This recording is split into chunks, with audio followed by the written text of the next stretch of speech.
he was one of the ones that was trying to stop it. Stu Nettlefield is a Cronulla local. He was at a surf club presentation nearby on the day of the riots. G'day, Stuart. How you going? Joe, How's things? Good, yeah, mate. Really good, thanks. There's someone I really want you to meet. Okay, I'll hop on down. This is Amer. This is Stuart. Pleased to meet you. Nice to meet you. Amir just saw the footage of the Cronulla riots. I've asked Stu to retrace what happened on that infamous day. You're getting the tourist trip, but it's not the one that I'm proud to give, but this is what happened.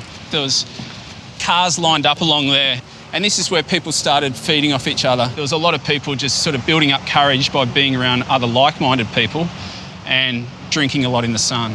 And it just, it smelt bad. It knew there was something was going to happen. Yeah, there was a young guy that came off the beach and I believe ran through these doors looking for safety. And he would have been one of the first people, I think, that was assaulted. Smell of blood, I guess. Things went a little bit crazy after that. Anyone who might have been perceived as being a foreigner at that stage really had to get away. And even someone like myself couldn't have done anything to talk sense into the people then. It was gone. They're basically just attacking anyone who with darker coloured skin. Yeah, by that stage, yeah. I'd gone home, taken stock of everything that was going on, and then with my flatmate at the time and with a few other friends, we just had the idea to go to the kebab shop just across the road there and order some kebabs. Sort of half expecting that he wouldn't be open, but sure enough, he was open. And there was a lot of people in there that I think had the same take on things as what we did. It kind of lightened the mood. You went there to sort of show not all people were had gone crazy that day. Yeah. And how did you do that? Just by being there and just by... Ordering a kebab with extra hummus. 6 years later, what do you think about that day? How do you feel? Oh, there's still a lot of shame involved. I'll say it on behalf of a lot of people in Cronulla. It was testosterone-laden young men that started this thing. They got in a fight with some Australians, the race card was dealt, the media jumped on top, and it grew into a huge snowball from that. It wasn't anything more than that. Me, I think a lot of people were hoodwinked by the media. They may have thought they were doing something good because that's what was said in the media. People saw what are the consequences of racism and that you can't just go around just brandishing, just sweeping statements about people without repercussion. It'd be bad if it's a wrong idea of what people are thinking here at Cronulla. They gathered in one place at one time, but that's not the way that everyone thinks and feels. That's my favourite wave in the world.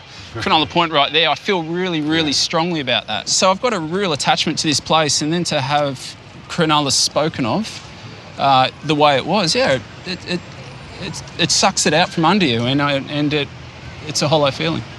It's a beautiful beach. Good stuff, Amer. Yeah, come back anytime. I might take you up on that. No worries. I hope meeting a decent bloke like Stu will stop the Indians from thinking we're all thugs. I don't get that emotion very often. Is it the first time you've sort of really been shocked? Yeah, that did shake me up, and I'm glad it did, because such things should shake. I believe I should be shook up by such things. If I'm not, I guess there's something wrong with me then. And if anyone wasn't, then they need to rethink what's right and what's wrong. They were just bashing them like as if vegetables. I'm not feeling good about it, about the people. Would you feel safe coming here No, now? of course not. I do not feel safe coming here, obviously. Amer, would you feel safe here? Yes, I would. You can't let one fall off the bike, keep from getting back on again. I needed to restore the Indians' faith in Australia's tolerant nature. And what better way to do that than crush them in a sporting match? Australia versus India. Play.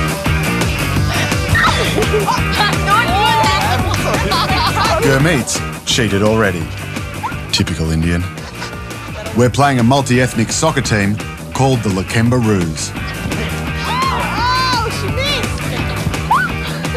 Play on. The club formed after the Cronulla riots to try to heal the social damage. Saved. Maybe these guys can shed some light on why Muslims get such a hard time. September 11, Muslims were blamed for the attack. So from there, even though it happened in America, it came everywhere. So we went to Cronulla yesterday. Beautiful beach, right? Did you guys ever go? Yes, we do go there. Yes, it doesn't stop us. We get you go back to your country, go back to this. You just go, yep, see ya. If you stop going there, you've lost your own battle. What happens in Australia is nothing. What our people are going through overseas is what we worry about. We're not dying, we're not getting shot in the streets, we're not getting any of that. We couldn't care less about here. We've been taught to take our anger out on the ball, make sure we win it. And it's the best feeling afterwards. But enough touchy-feely stuff. I want to take the Indians to the coalface of a debate that never seems to leave our front pages. And a debate that often gets nasty. Now we're all going to another very special place. It's called the Villawood Detention Centre. This is where we put what some people call illegal immigrants, which is people who arrive without prior authorisation, usually by boat. And it's also where we lock up people who overstay or breach their visa conditions. What that bloke was saying there about we're Muslims, you don't like us, we just don't go near them people. We've come to meet a group of people who believe Australia is being swamped by other races. Gurmeet. Nick Folks is head of the Australian Protectionist Party. Just making a stand today against the federal government policy on asylum seekers. Right. The current system doesn't deter illegals, it just rolls out a welcoming mat. These asylum seekers are paying organised criminals to get to Australia. And in my assessment of what a refugee is, that's not a refugee. Why should it be Australia's responsibility to accept everybody and pay for them? You know, we can't afford it. It's not up to us to sort of to supply taxpayers' funds to assist other people to come into Australia. But isn't that our obligation under It's not. as Why a is it our signatory? obligation? Why is it just The Australian government has an obligation to the Australian people. Well, no, we're a signatory to the convention. Well, we don't agree. We should withdraw from the UN Convention on refugees. Why are we the ones that have to pay for other nations' instability? Australia is not only a country which is providing asylum to the people. India is also a country which is providing asylum to people. Does India supply welfare and housing and free medical? Yeah, you can't say that someone who's seeking asylum in your country, the government should not support We that. can say whatever we want. We live in a free country. We're entitled to our own opinion. It's not our responsibility to supply employment to people coming in. We can't afford it. It's a racket, and the back door needs to be closed on it. So why don't you ask your government, provide us with employment instead of asking for these? We have a socialist government in control at the moment for 2000. Turned up on India's shores, would we be taken in, given free dental, free housing, and taken in? Well, if you thought you were going to be killed by your own government, then perhaps you would. And so are you opposed to immigration from certain backgrounds, full stop, whether it's asylum seekers or not? Absolutely. It's not working. Multiculturalism is a failure. It's not working. Even Sarkozy, Cameron and Merkel just said recently, they said multiculturalism is a failure. This has been forced upon us. How is it a failure? We've got different Islamic groups at the moment making demands for Sharia law. We don't need this, mate. Who's calling for Sharia law? Well, Kisar Trad has, Sadiq Conlon. It's not all Muslims Follow the Sharia law. follow Sharia law. Not all Muslims. Not all Muslims. Do you think there should be a ban on Muslim immigrants? Yes, we believe the Protectionist Party believe that we should have a ban on Muslim immigration. Why? Tolerance is a two-way street, and if the Muslims want us to tolerate them, they should tolerate Christians and Jews in Muslim lands. In Saudi Arabia, there's not one Christian church. How have Muslim immigrants in Australia affected your life? Mate, you want me to tell you the truth? One of my sisters was actually raped. Right. Yeah. So that's how it's affected my family. By a Muslim? Yeah, by a Muslim. You know?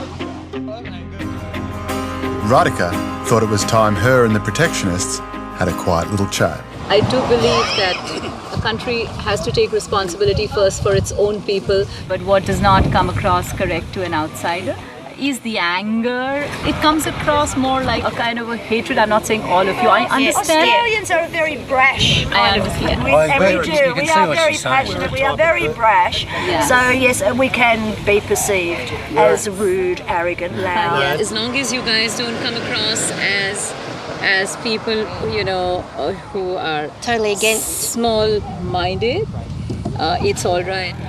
But I don't think Nick was listening to Radhika. Our culture should be dominant in Australia. But our culture because is dominant in Australia. No, There's it's just not. other No, it's cultures not. within the No, it's country. not. We English have is to our pay. official language. Yes. It is the dominant language. I understand that. That's right. Australian culture is, if you look around Australian culture, it is the dominant culture. Everything you say you're asking for is actually happening. You know, the only thing that you seem to be having an issue with There's a shift in society. There's a shift, Joe. There's a shift. Once the numbers of the Muslim community get to a certain level, we won't be dominant in certain areas. So you tell me... So you think they're going to grow and take over? Absolutely. In Western Europe, we're seeing it right now. We're seeing it right now with the numbers and using the welfare system and just procreating at a lot faster rate than the local population.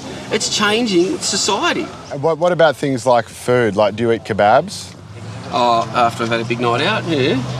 So how would the kebabs get here if Muslims weren't allowed in?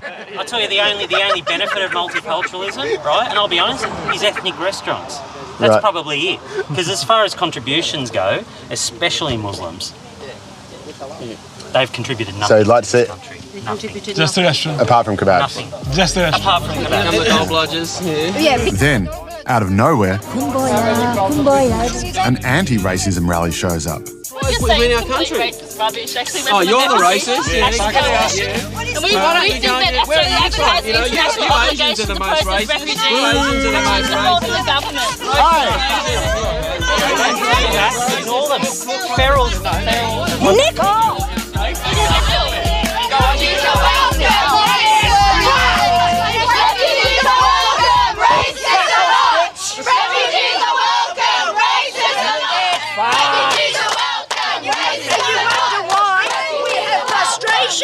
Socialist rubbish that we have to put up to the moment. Come on, man. What about my protection against you and your Sharia? Oh, why do you speak up against the Taliban and that? Go to hell! The police step in, perhaps wisely. So let's go meet these people the protesters say are destroying our country. How bad does your situation have to be to get on a leaky boat and risk your life to come to Australia on a boat? And I feel that there are people in here that need our support, and they're not all Muslims. Some of them are, you know, hey, they're not all Muslims. I know. Some of them are actually from other denominations, Christians and Hindus. No. These guys say that there's a Muslim plot to take over Australia. No. There is no Muslim plot to take. That's really laughable. There's no Muslim plot to take. Sure? No, there isn't. As Muslims, we actually have to abide by the law of the country that we live in. And as a Muslim, I can say that we do not support terrorism, we do not support bombers and extremist kinds of things that are happening globally. Nothing that benefits society coming out of you guys. And what about their claims that, you know, Muslims aren't integrating enough? How can I integrate into that? Can you tell me, can I integrate into that? We would welcome them to our homes for dinner during Ramadan, but I don't think that they would welcome us into their homes. I think we all need to open the doors to have integration. I mean, we as Muslims need to open the door to them, and they, as people that are racist, need to open the door to us, and that's the way we're going to come together. I wonder how the Indians will process such a complex and provocative debate. It's not every day you meet such a bunch of idiots. And they're teaching Islam as like Islam's a different country and everybody who in that country is a terrorist.